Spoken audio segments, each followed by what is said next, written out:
biglang umaapoy. Ano po ba ang nagiging kadalasan na simula ng away? Sol-sol. So, uy, kung ako sa'yo, ito yung dapat mong gawin. So, kahit hindi naman talaga siya gusto mang-away, eh dahil din sa sol-sol, nagagawa niyang pag-awayin ang isang tao. Doon po sa Matthew chapter 28, verse 11 hanggang 15, ang kasaysayan po dito, pagkaalis ng mga babae, ano po ba kanilang ginawa? Pumunta sila sa lungsod, andun po yung mga kawal. Sila po yung mga nagbabantay sa libingan, sinalaysay po sa mga pare yung buong pangyayari. So, natandaan po natin yung iba pang kasaysayan tungkol po dun sa pagkabuhay na maguli ng ating Panginoong Jesus. So, napakaagaw para sa pagkabuhay ng maguli. Pero nais kong bigyan natin dito yung nakipagpulong po yung mga punong pare sa mga pinuno ng bayan at meron po silang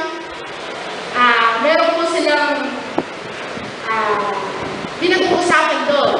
Meron po silang nais pagkasunduan. Ang napag-usapan po nila is nais po nilang suhulan ng malaki yung mga kawal. Ano po ba yung nangyari dun sa mga kawal? Bakit nais nilang suhulan? Sapagkat itong pong mga kawal na to ang nagsasaksi ng tunay na pangyayari sa ating pong Panginoong Jesus. So para po ma-divert yung katotohanan, sinuhulan po nila ng malaki itong pong mga kawal. Ang sabi po dito, at ito ay sinuhulan nila ng ganito ang ipamamalita habang natutulog kami kagabi. Dumating ang mga alagad ni Jesus, ninakaw ang kanyang bangkay. Sinabi pa nila, huwag kayong mag-alala. Makarating man ito sa gobernador, kami ang bahala. So siguro dahil sa malaki ang pangangailangan ng mga kawal na to, tinanggap po nila yung support nila. Tinanggap ng mga bantay ng sukol at ganun nga po yung kanilang ginawa. Kaya po hanggang sa ngayon, ayon po sa banal na kasulatan, yung pa rin po yung balita na ipinagsasabi ng mga Hudyo. Dito po ay pinapakita ng tao yung kahinaan niya sa magitan po ng suhol, yung tamang katuruan ay nadadivert sa mali.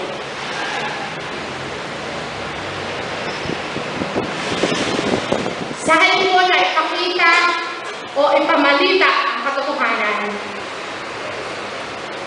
nabubulaan o napapamulaan po dahil sa isang suhol. So ito po ay isang malaking katotohanan na ang kalagayan po ng maraming tao mas madaling maniwala sa sinasabi po ng kapwa at mas madaling maniwala sa sinasabi ni Satanas. Meron pong isang ilustrasyon.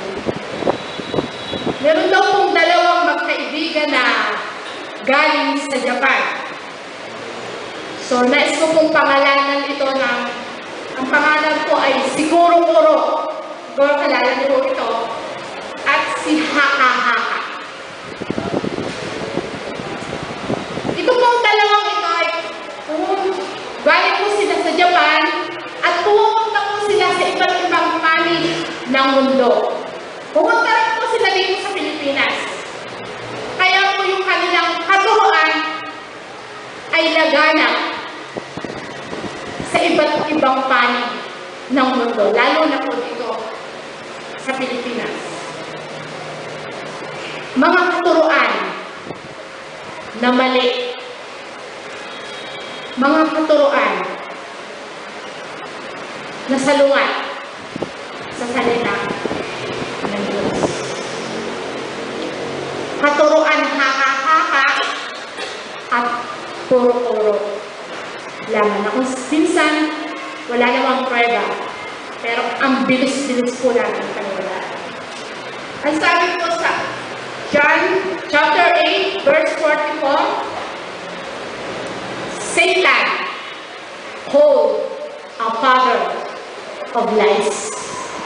Ang diablo ay ang inyong ama at ang kagustuhan niya ang ibig niyong gawin. Noong pa man ay mamamatay tao na siya, hindi siya pumapanig sa katotohanan kailanman, sapagkat walang puwang sa kanya. Ang katotohanan, likas sa kanya ang magsinungaling. Siya po yung talagang napaksinungaling, siya ang ama ng kasinungalingan. Dahil alam po ni Satanas na ang tao ay maghina at madaling maniwala. Kaya nagpapakalat po siya ng mga katuruan na iba po ang turo sa banal na kasulatan. Sino po ba ang madalas natin pakinggan? Si kuro-kuro at haka-haka o ang sinasabi ng banal na kasulatan? Ayon po sa aklat ng 2 Timothy chapter 3 verse 16, ang lahat ng kasulatan pinasihan ng Diyos, magagamit sa pagtuturo ng katotohanan, sa pagtatama sa maling katuruan, sa pagtutuwid sa itong gawain at pagsasanay. Yan po yung gawain ng edukasyon Kristiyana at natin lahat. Ang ating pong tagapaglikha ay nagkakaloob ng mga talata sa banal na kasulatan kung paano tayo magiging malakas sa kanyang tulong at biyaya.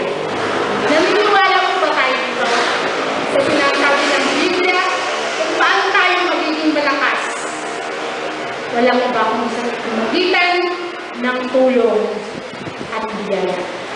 Siya ay nagbibigay ng kalakasan sa mga nanghihina at nagdudulot ng kapangyarihan sa mga mahihina. Sabi po sa Isaiah, subalit silang naghihintay sa Panginoon ay nangagpapanibagong lakas. Kung tayo po nag-exercise sa umaga, pagkagising natin, para po tayo ay magkaroon ng panibagong lakas. Yung spiritual life po natin, kailangan din natin ng panibagong lakas. Nais ko pong magbigay ng kaunting patotoo sa aking buhay. Lahat naman po tayo ay dumarating sa pagsubok. So, nagkaroon po ako ng pagsubok sa aking pamilya. Nakaranas po ako ng, masasabi ko kahit po ako isang manggagawa, parang napoprostrate po ako. Nagkakaroon po ako ng mga negatibong kaisipan, negatibong pananaw. Pagkatapos ng isang problema, parang, oops, meron na naman. Ano yan? Hindi na matapos-tapos yung pagsubok ko na nararanasan. Pero, sa payo ng mga pastor, magitan ng banal na kasulatan, pakikinig ko po ng sermon din at pagbabasa ng kanyang banal na salita. Dinadivert niyo pa yung mga malikong pananaw at isipan. Siya po yung nagbibigay sa akin ng tamang direksyon kung paano magdesisyon.